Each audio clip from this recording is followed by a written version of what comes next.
ஒரு மகிழ்ச்சியான செய்தி. இதயம் நல்லெண்ணெயின் விலை லிட்டருக்கு ரூபாய் 105 குறைஞ்சிருக்கு. செப்டம்பர் 2023ல 1 லிட்டர் இதயம் நல்லெண்ணெயின் அதிகபட்ச விலை ரூபாய் 503. ஆனா இப்ப 1 லிட்டர் இதயம் நல்லெண்ணெயின் விலை ரூபாய் 398 மட்டும்தான் தமிழ்நாட்டுல.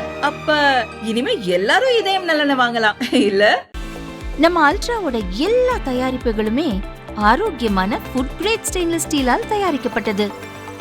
அல்ட்ரா என்றால் ஆரோக்கியம். பாரதிய ஜனதா முன்னாள் மாநில தலைவர் அண்ணாமலையின் அறிக்கை.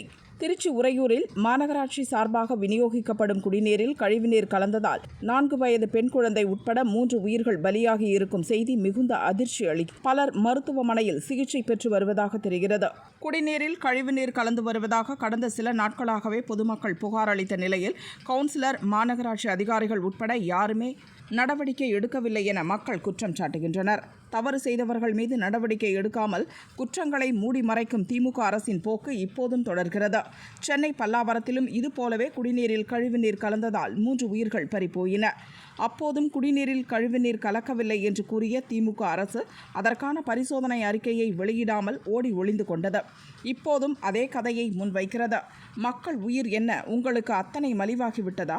அடிப்படை தேவையான சுத்தமான குடிநீரை கூட வழங்க முடியாத கையாலாகாத மாடல் திமுக அரசு. பொய்களை கூறி சமாளிப்பதை விட்டுவிட்டு உடனடியாக இறந்தவர்கள் குடும்பத்தினருக்கு உரிய நிவாரணம் வழங்க வேண்டும். மருத்துவமனைகளில் சிகிச்சை பெற்று வருபவர்களுக்கு தகுந்த சிகிச்சை வழங்கப்பட வேண்டும். அந்த பகுதியில் உடனடியாக மருத்துவ முகாம்கள் அமைத்து பரிசோதனைகள் செய்ய வேண்டும்.